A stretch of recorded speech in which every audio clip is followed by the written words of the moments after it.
Ya.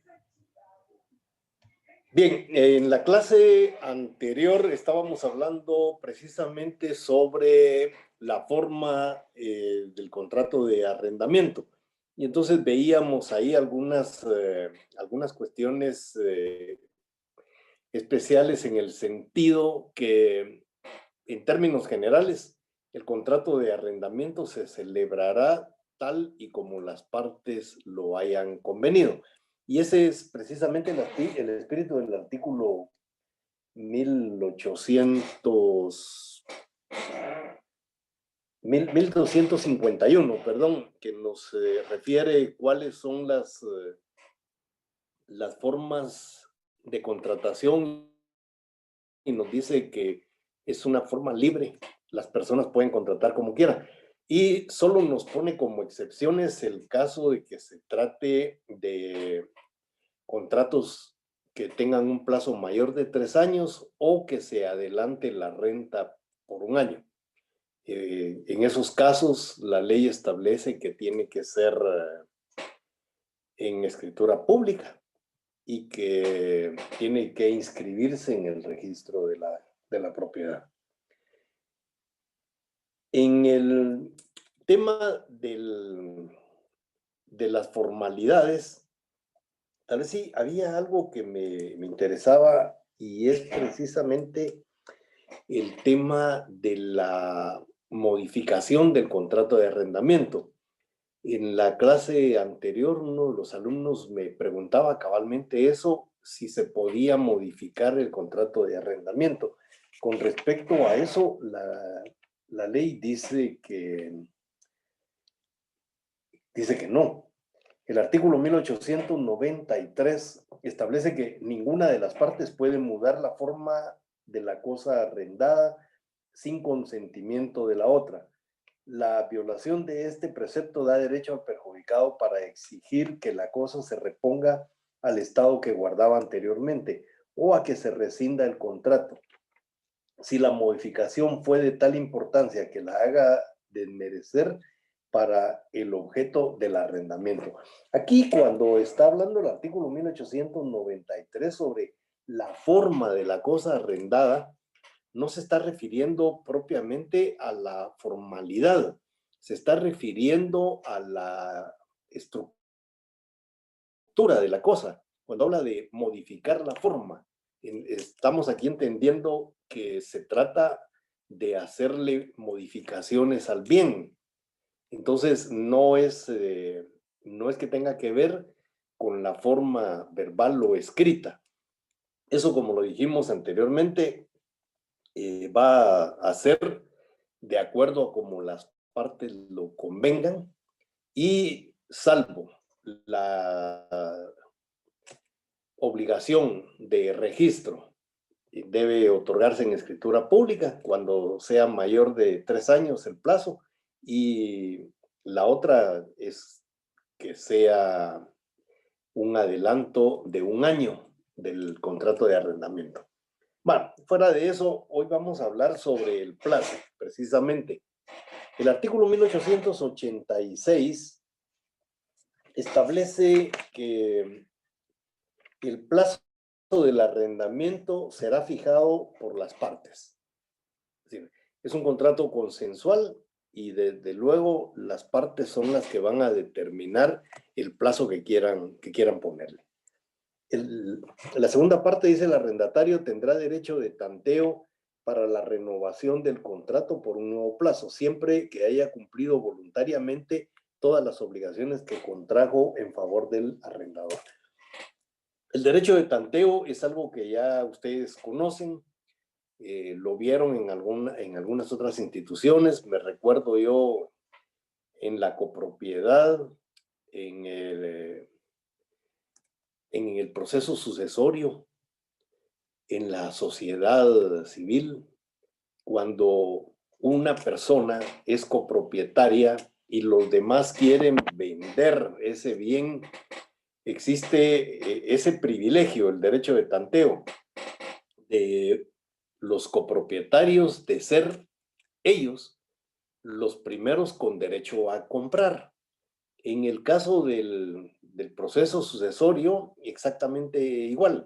Si uno de los herederos quiere vender su derecho, existe el derecho de tanteo. Los demás herederos tienen la primicia para poder comprar ellos. Si a ellos no se les vende, pues entonces ya se podrá vender afuera. En el caso de la sociedad, igual, tanto la sociedad civil como la sociedad anónima funcionan de esa manera. Si se van a vender acciones, uno de los accionistas va a vender sus acciones, entonces hay derecho de tanteo, es decir, los otros accionistas tienen el derecho de poder comprar primero. Si no, pues entonces ya podrán salir a vender a la calle, pero el derecho de tanteo tiene que respetarse.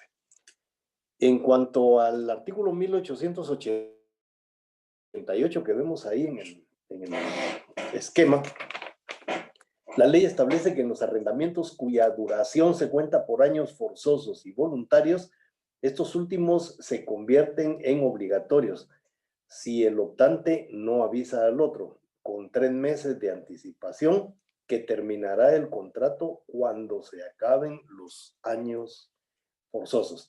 Antes de explicar esto, cuando hablaba del derecho de tanteo en el contrato de arrendamiento, olvidaba señalar por qué el derecho de tanteo. Si el contrato tiene un plazo y ese plazo vence, entonces el arrendante tiene el derecho de arrendar nuevamente ese bien a cualquier otra persona. Sin embargo, la ley dice que previo a ofrecérselo a otra persona, se lo tiene que ofrecer al arrendatario al que se le está venciendo el plazo.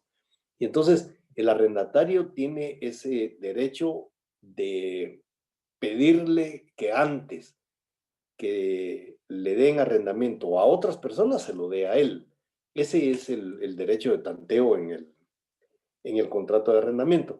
Y en cuanto al tema de los años forzosos, habíamos platicado ya en la clase anterior que había un plazo convenido por las partes que eran plazos que podían quedar sin efecto cuando las partes así lo desean. Es decir, el contrato de arrendamiento se puede rescindir de mutuo acuerdo. Las partes, hablo del arrendante y del arrendatario, en un momento determinado pueden pactar, dar por vencido el plazo. Pero si nos recordamos nosotros del plazo, no se puede obligar, el arrendante no puede obligar al arrendatario. El arrendatario puede, en el momento que lo desee, rescindir el contrato, pero no puede ser obligado. Y por otro lado, hablamos de los plazos forzosos. En el caso de los plazos forzosos, allí los arrendantes y arrendatarios quedan amarrados por ese convenio en el cual el plazo se cumplirá sí o sí. En el tema del arrendante no habría tanto problema porque sabemos que por ley el arrendante no puede dar por terminado el plazo. Para darlo por terminado tendría que haber algunas causas justificadas. Esas podrían ser la falta de pago de 2 o más rentas, como veremos más adelante, el contrato se puede rescindir, pero mientras no ocurra eso, mientras el arrendatario esté al día en el pago de sus rentas, el arrendante no puede dar por vencido el plazo.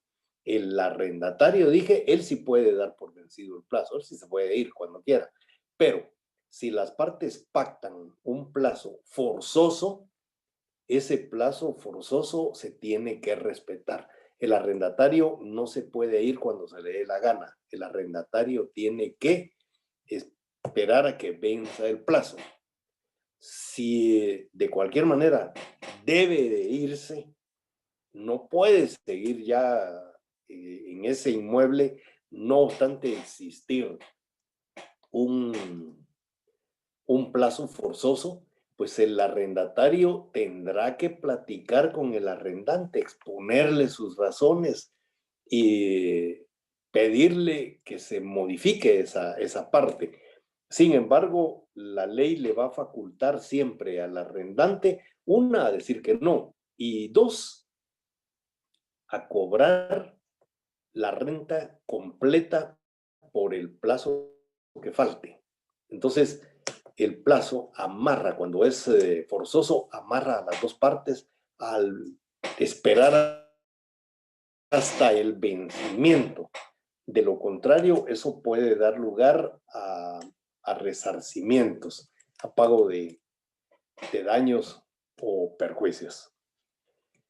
El artículo 1889 dice que las cláusulas del contrato que sean oscuras o dudosas sobre la duración del arrendamiento se interpretarán a favor del arrendatario que no haya sido moroso en el pago de la renta. Las cláusulas oscuras se recuerdan cuando veíamos el tema de la interpretación de los contratos. Las cláusulas oscuras, ambiguas, dudosas, siempre se van a interpretar a favor del, en este caso, del arrendatario, en términos generales, a favor del deudor. Entonces, esta norma sigue la misma línea de interpretación del contrato. El artículo 1887 lo dejaba para el final porque aquí dice, vencido el plazo del arrendamiento, si el arrendatario no devuelve la cosa y el arrendador no la reclama y en cambio recibe la renta del periodo siguiente sin hacer reserva alguna, se entenderá prorrogado el contrato en las mismas condiciones, pero por plazo indeterminado. Bueno, aquí quiero explicar dos cosas. Cuando se vence el plazo, es costumbre ya que el arrendatario paga la renta y el arrendante la recibe. Y a veces se les olvida que el contrato venció. Si eso ocurre, se produce lo que se conoce como la tácita reconducción. ¿Y qué consiste? Precisamente en que el plazo se vuelve un plazo indeterminado. El contrato sigue siendo el mismo, es decir, el contrato no se va a modificar más que en el plazo. Y el plazo es indeterminado, como dice la ley, no indefinido, como dicen algunas personas, porque el plazo pierde determinación y para establecer un nuevo plazo hay que pedírselo al juez. Entonces el juez es el que va a establecer un plazo de vencimiento del mismo. Pero mientras tanto, el plazo va a ser indeterminado. Si el arrendante de ninguna manera se preocupa porque un juez fije plazo en virtud de la tácita reconducción, esta podrá ser eterna. Entonces, cuando un plazo vence, por eso es que se habla de las cartas esas en donde se pide a veces prórroga, se pide la ampliación del plazo para no hacer una nueva escritura, las partes se ponen de acuerdo y bueno, es decir, ahí estamos en presencia de algo que las partes han pactado sobre el mismo contrato, pero cuando se recibe el dinero de una renta después de que el plazo ha vencido, entonces decíamos, el plazo se vuelve indeterminado. Y hay que tener muchísimo cuidado con ese tema. En cuanto a otra de las preguntas que me hacían en la clase anterior, el subarrendamiento. El subarrendamiento es la facultad que tiene una persona de dar en arrendamiento un bien que le ha sido arrendado a él. Pero eso tiene también algunos requisitos. El artículo 1890 establece que el arrendatario podrá arrendar en todo o en parte la cosa arrendada, si no se le ha prohibido expresamente. Entonces, cuando se hace un contrato de arrendamiento, se debe poner muchísimo cuidado en que esa parte del subarrendamiento quede claramente establecida. Si no se permite el subarrendamiento, se tiene que indicar. Si no se indica esa prohibición, entonces el arrendatario puede perfectamente subarrendar. Entonces, si nosotros queremos prohibir el subarrendamiento, eso tiene que quedar de una manera expresa en el contrato, porque de lo contrario, decíamos, dejamos en libertad al arrendatario de subarrendar. El subarrendamiento tiene algunas peculiaridades y una de ellas es que no puede excederse de lo que se ha pactado en el arrendamiento. Es decir, todas las condiciones, todas las modalidades, los plazos que existen en el contrato de arrendamiento, el subarrendamiento no puede ser diferente a ellos. Si el contrato de arrendamiento es un año, el arrendatario no puede subarrendar por 2 años. Es decir, si da en subarrendamiento con un plazo superior al que a él le extendieron, el plazo va a ser el plazo máximo que él tenía. Si el contrato era de 1 año, el plazo, no puede subarrendarlo por 2 años. Ese otro año ya no se va a tomar como válido.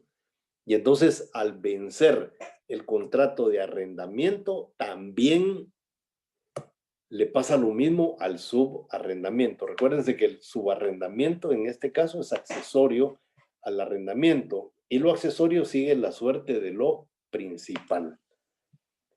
El subarrendamiento el subarrendatario, dice el artículo 1891, no podrá usar la cosa en otros términos ni para otros usos que los estipulados con el primer arrendador y será responsable solidariamente con el arrendatario por todas las obligaciones a favor del arrendador. Y el artículo 1892 dice que cuando el arrendamiento cesado el arrendamiento, caducan los subarrendamientos, aunque su plazo no hubiere vencido, salvo el derecho del subarrendatario para exigir del arrendatario la indemnización correspondiente. O sea, el subarrendatario puede demandar al arrendatario por todos los daños y perjuicios que le pueda ocasionar el hecho de que le den un plazo distinto al que él tenía, porque eso obviamente le va a causar algunos contratiempos al subarrendatario. Entonces, de esa manera, pues la ley nos regula lo que es el subarrendamiento. En cuanto a los efectos jurídicos, vemos ahí cuáles son las obligaciones del arrendador. Las obligaciones del arrendador son, resumidos, la entrega de la cosa. Eso lo regula el artículo 1897. El arrendamiento de cosa ajena. El artículo 1881 que ya leímos establece que el propietario es el único que puede dar en arrendamiento. Es decir, nadie que no sea propietario o que tenga representación del propietario puede dar en arrendamiento. Pero muchas veces el arrendatario podría dar en arrendamiento un bien que no le pertenece. Entonces yo decía, eso para nosotros que vamos a dar en arrendamiento una casita, no hay ningún problema. Pero para un urbanizador, para una persona que tiene muchos bienes inmuebles y alguno de esos bienes quizá fue de él, lo vendió, no se recuerda, son tantos, entonces podría dar en arrendamiento algo que no es de su propiedad. Y entonces la ley, tratando de no perjudicarlo, establece que puede haber un arrendamiento de cosa ajena de buena fe. Pero cuando se trata de buena fe, la ley exige que para que el arrendatario se libere de haber dado en arrendamiento cosa ajena, tiene que ofrecerle al arrendatario algo similar a lo que le había dado. Si el arrendatario no lo acepta, cesa la responsabilidad del arrendador. Pero la obligación de él es reconocer su error y ofrecerle algo igual o mejor de lo que le había dado en arrendamiento, y de un bien que no era de su propiedad. Esto lo regulan los artículos 1898 y 1899. Esos me los leen ustedes, no hay mayor cosa que explicar ahí con estos artículos. Y en cuanto a lo que yo pongo aquí, el tema del saneamiento, el artículo 1901 dice que el arrendador está obligado. ¿A qué está obligado? Primero dice a poner en conocimiento del arrendatario en el acto de celebrarse el contrato los vicios ocultos de la cosa y las limitaciones y gravámenes que puedan perjudicarle. Eso es saneamiento, ¿se recuerdan? Eso es entregar un bien saneado, o por lo menos hacerle ver a quien lo está recibiendo cuáles son los vicios que tiene y cuáles son las limitaciones y que podrían eventualmente perjudicarle el uso pacífico de la cosa. Segundo, dice a mantener al arrendatario en el goce pacífico de la cosa durante el arrendamiento. Tercero, dice a no estorbar ni embarazar de manera alguna el uso de la cosa arrendada, a no ser por causa de reparaciones urgentes e indispensables. Un arrendatario puede no permitir que el arrendador esté entrando a la casa como que fuera, bueno, si es de él, ¿verdad? Pero tiene esas limitaciones. Si va a haber visitas a la casa, estas tendrán que estar pagadas, tendrán que estar planificadas y aceptadas por ambas partes. Entonces, el dueño es dueño, pero no puede entrar cuando se le dé la gana a la casa. Es decir, tiene que haber un convenio entre las partes. A conservar la cosa arrendada en el mismo estado durante el arrendamiento, haciendo para ello todas las reparaciones necesarias. Más adelante vamos a ver lo que son las reparaciones necesarias y lo que son las mejoras. Aquí hay dos cosas totalmente distintas. Las reparaciones necesarias cuando se da en alquiler un bien y ese bien tiene problemas que no devienen del uso, sino devienen de la construcción misma del inmueble, el arrendatario debe hacerse cargo de esas reparaciones. Imagínense ustedes que damos en alquiler una casa que tiene techo de lámina y se comienza a colar el agua. Bueno, esa reparación le corresponde al arrendante. Por eso es que se habla, más adelante vamos a ver el tema de la tarjeta de habitabilidad. Dice que el bien, cuando se da en alquiler para vivienda, debe estar en perfecto estado de habitabilidad. Pero eso lo veremos en la próxima clase. a defender el uso de la cosa contra un tercero que pretenda tener o quiera ejercer algún derecho sobre ella, la evicción, ¿verdad? Y a pagar los impuestos fiscales y municipales que gravitan sobre la cosa. No pagar los impuestos le puede crear problema al arrendatario. Incluso una demanda en la cual podría perderse el inmueble. Imagínense ustedes que se deba tanto que la municipalidad demanda y puede hacerse pago con el bien. Y entonces ahí vienen luego los problemas, ¿verdad?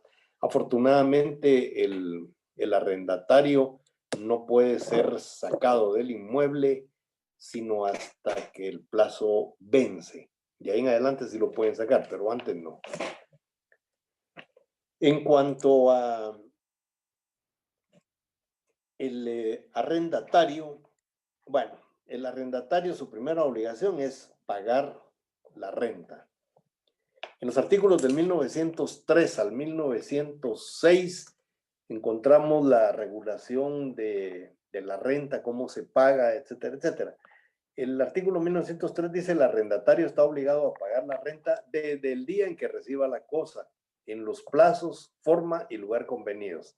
A falta de convenio, la renta se pagará vencida a la presentación del recibo firmado por el arrendador o su representante legal. Usualmente la renta se paga anticipada, es decir, así es como se pacta en casi todos los contratos, dice que la renta se pagará de manera anticipada en los primeros 5 días del mes. Casi todos los contratos dicen lo mismo. Si eso no estuviera pactado en el contrato, si no se hubiera puesto en el contrato, al notario se le fue la onda y no lo hizo, entonces la ley dice que se debe entender que se pagan meses vencidos, atrasados.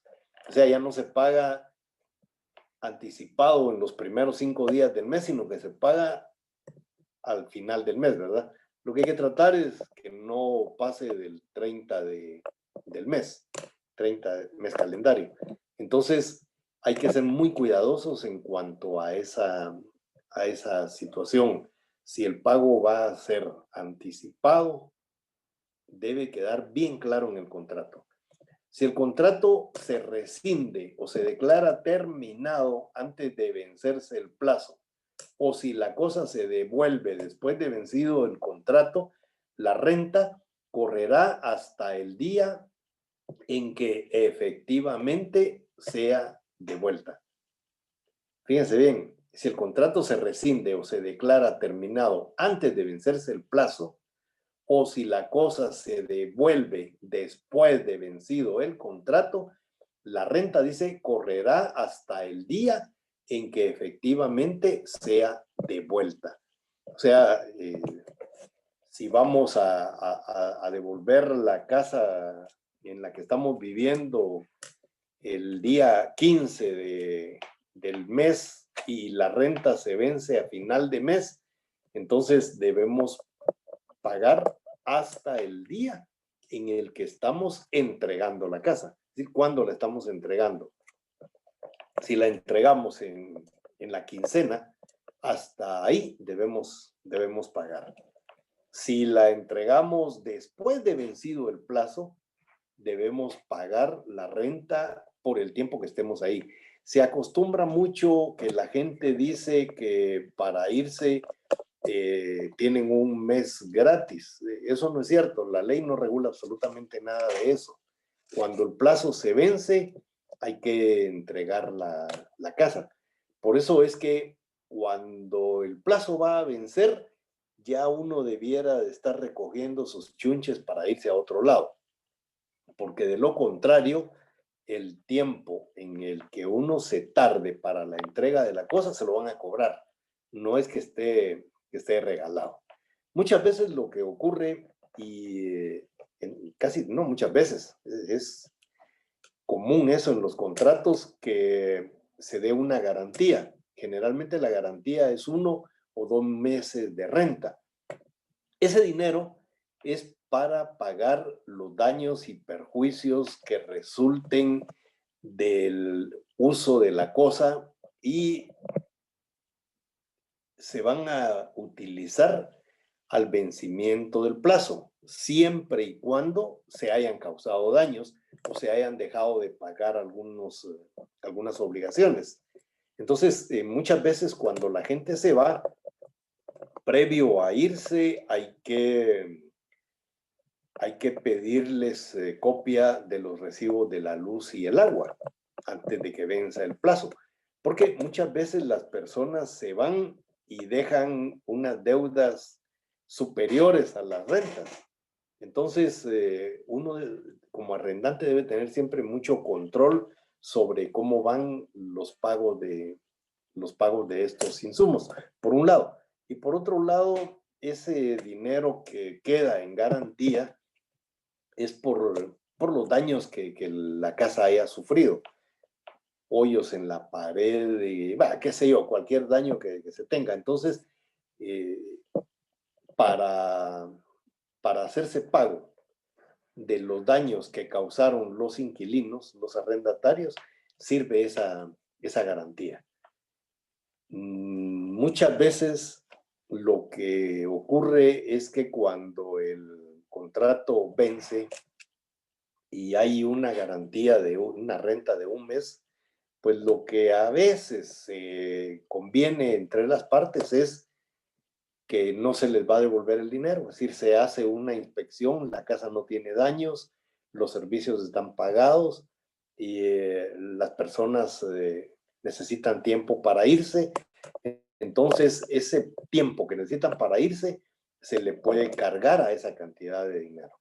Pero si no hay daños y tampoco se pacta que se van a quedar un poquito, bueno, entonces el arrendante debe, en el momento que le entregan las llaves de la casa, tiene que devolver ese dinero que había pedido de la renta anticipada para anticipados los pagos de daños y perjuicios, garantizándose con esa renta extra.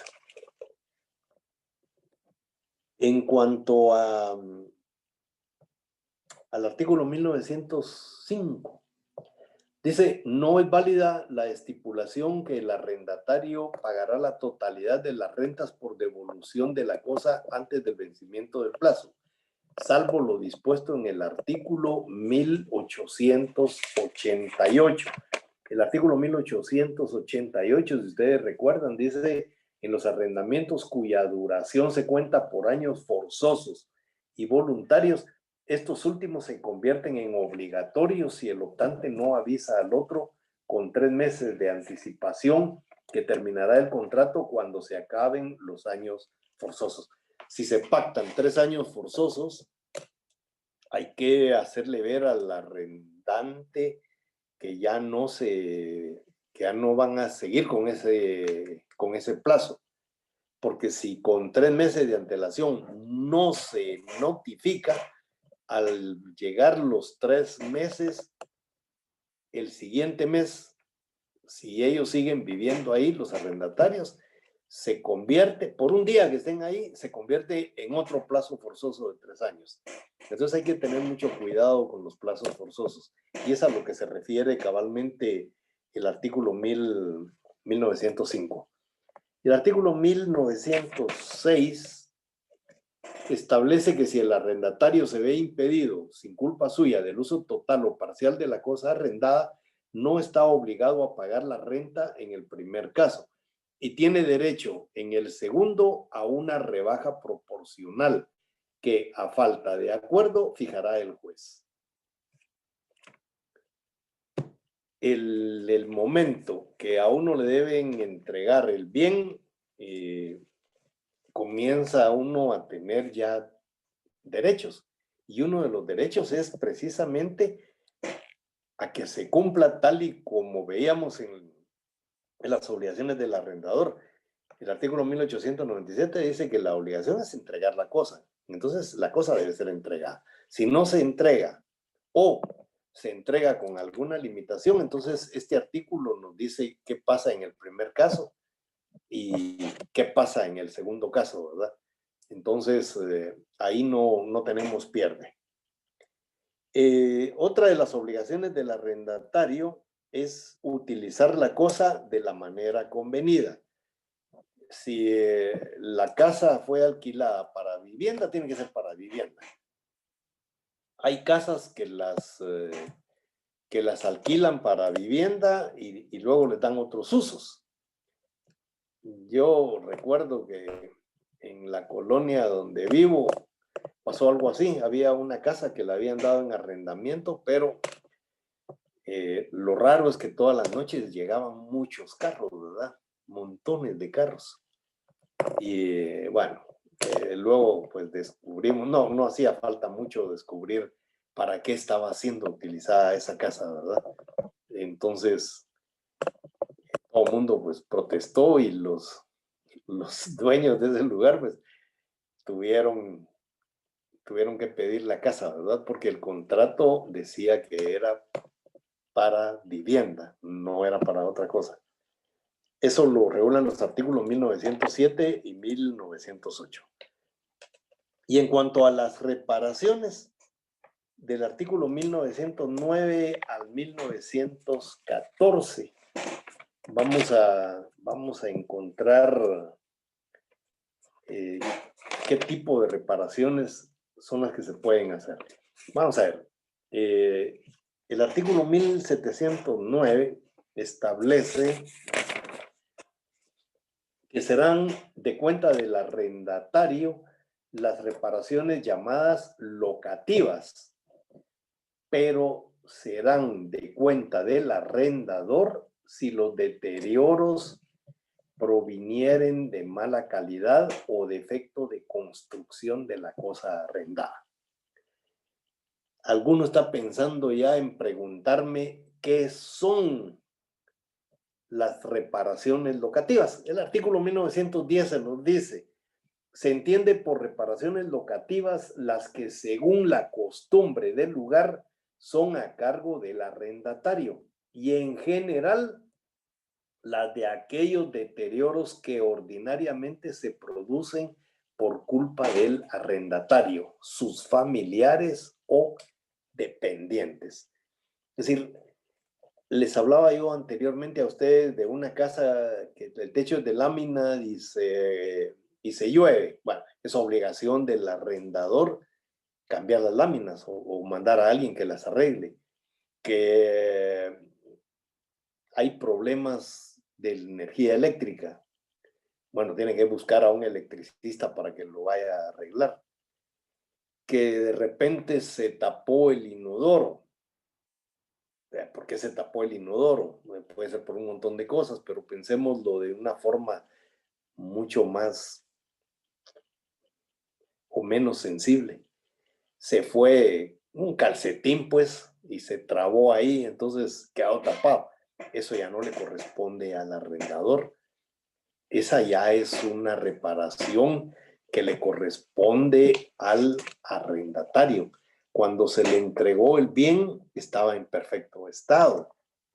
Las cosas se arruinan, unas porque envejecen y sufren desgastes, eso le corresponde al arrendador.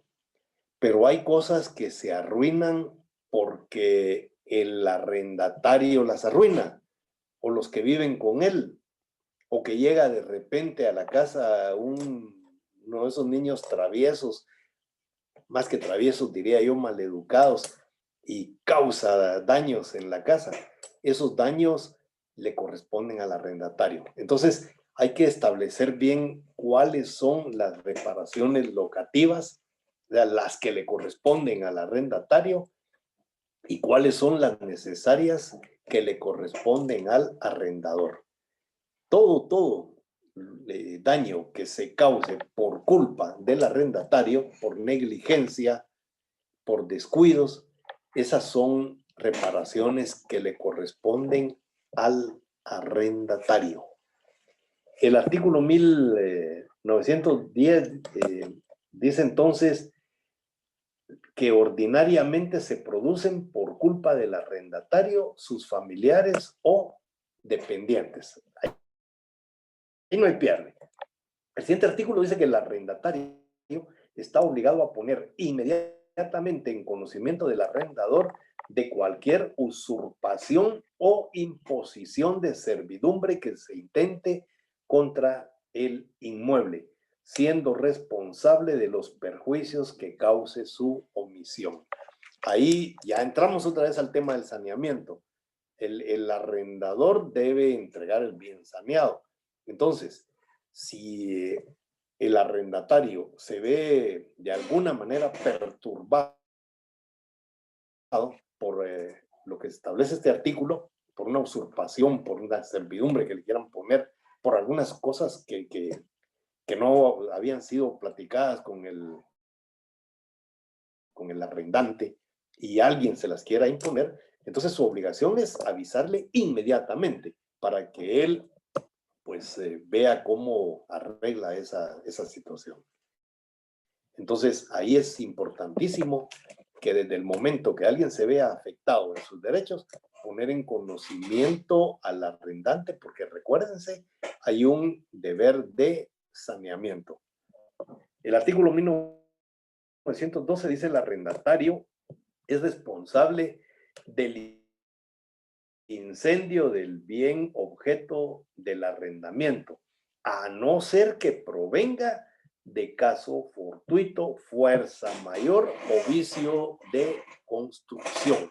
Si la casa agarra fuego por un cortocircuito, hay que establecer por qué se produjo el cortocircuito. O sea, no es tan así de, es culpa del arrendatario. No, es culpa del arrendador, porque el sistema eléctrico no estaba bien. Es decir, hay que determinar qué produjo ese cortocircuito.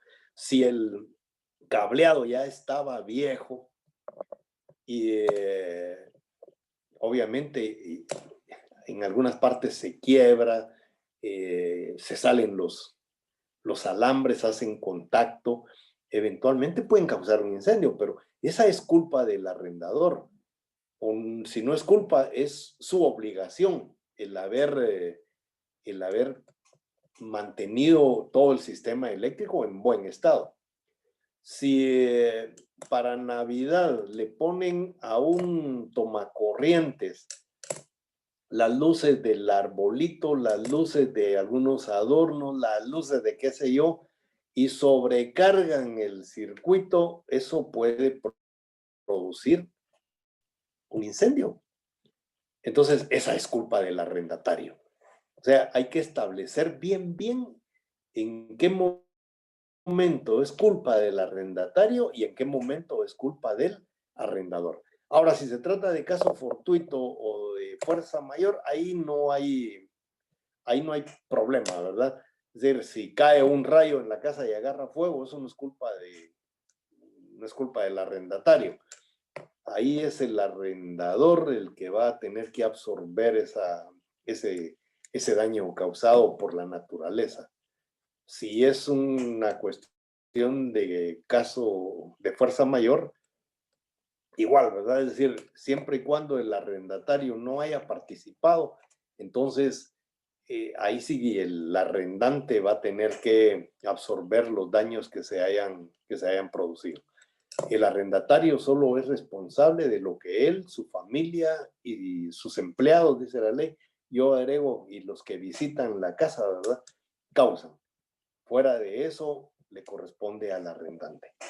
El artículo 1913 dice que si son varios los arrendatarios, todos son responsables del incendio en la proporción de la parte que respectivamente ocupan, a no ser que se pruebe que el incendio comenzó en la habitación de alguno de ellos, quien en tal caso será el único responsable.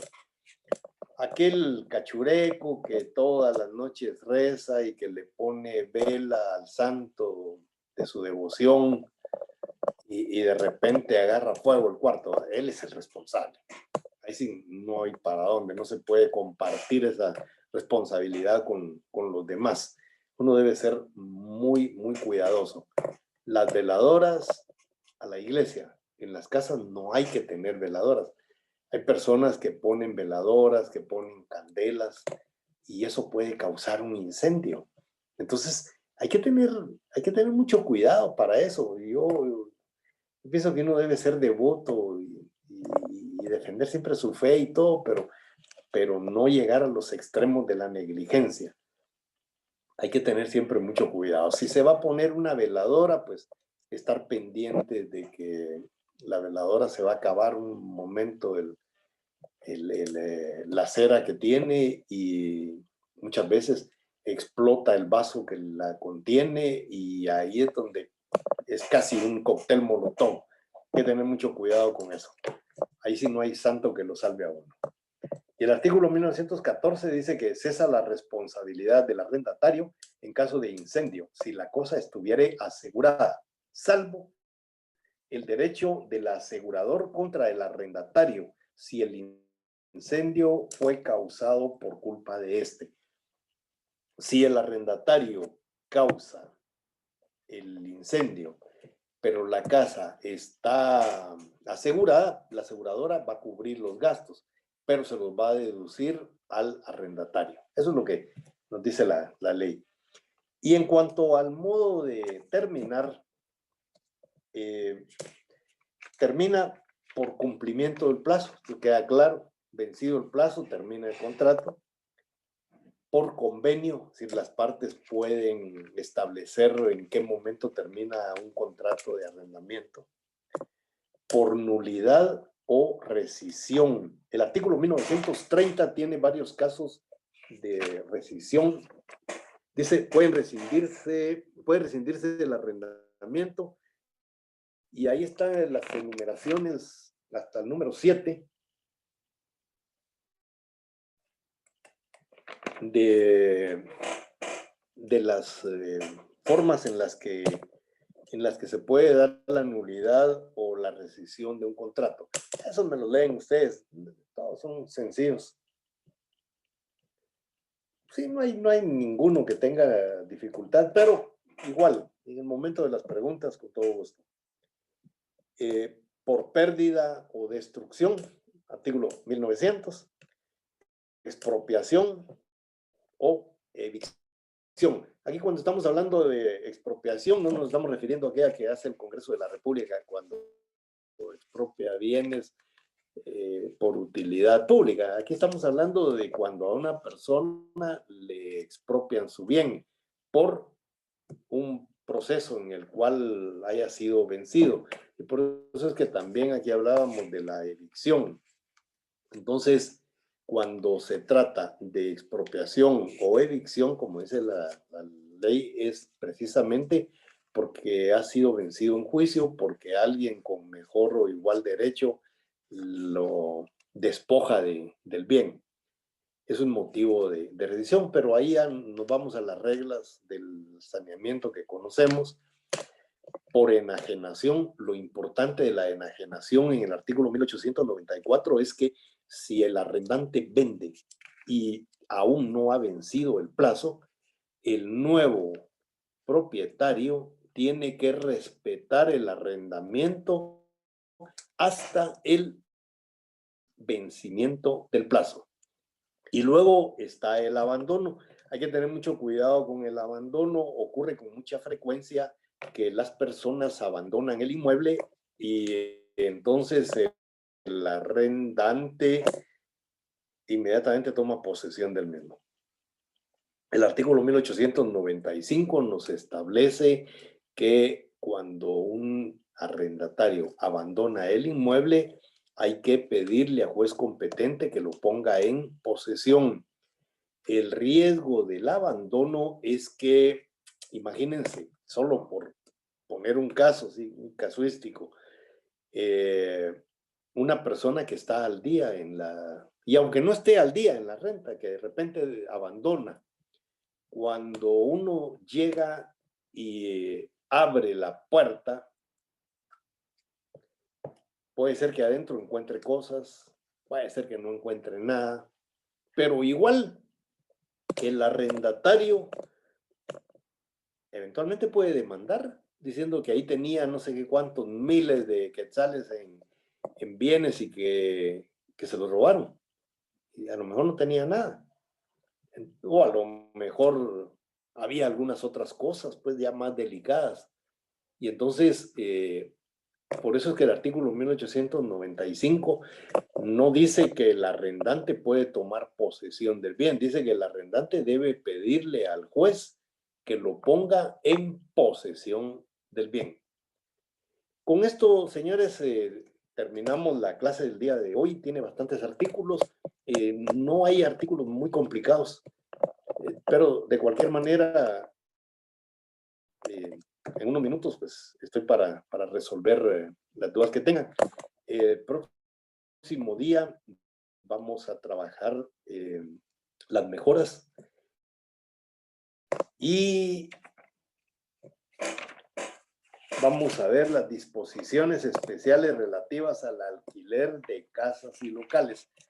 Pues es un montón de artículos. Voy a tratar de resumirles lo más importante para la próxima clase. El día 20 es nuestro examen final. Ya debieran de estar estudiando. De cualquier manera, sigo en la misma posición que adopté hace algunos días. Estudien por grupos, dudas, solo me convocan, yo me meto al link que ustedes me digan para resolver cualquier tipo de duda que tengan. En la próxima clase será el jueves. Si terminamos ahí el contrato de arrendamiento, hasta allí vamos a llegar para el examen. Los demás contratos, como les dije en la última clase, podemos verlos después de que se hayan terminado de examinar. Ya solo nos ponemos de acuerdo en los días que nos podamos contactar y terminamos los demás contratos para que ustedes pues terminen el año habiéndolos agotado todos. Pero el examen hasta este contrato. Y vamos a evaluar de los contratos preparatorios hasta el contrato de arrendamiento. No voy a evaluar el contrato de sociedad civil. No, y ya lo estudiamos, ya ustedes algo saben de él y la verdad no me interesa, es un contrato obsoleto, un contrato que ya casi no se usa. Sin embargo, pues algo de este contrato conocen ustedes. En el próximo semestre ya van a ver derecho mercantil, ahí van a entrar al contrato de sociedad mercantil y con eso y con lo que ya saben de la sociedad civil, creo que no van a tener ningún problema. Entonces, a las dudas, pues,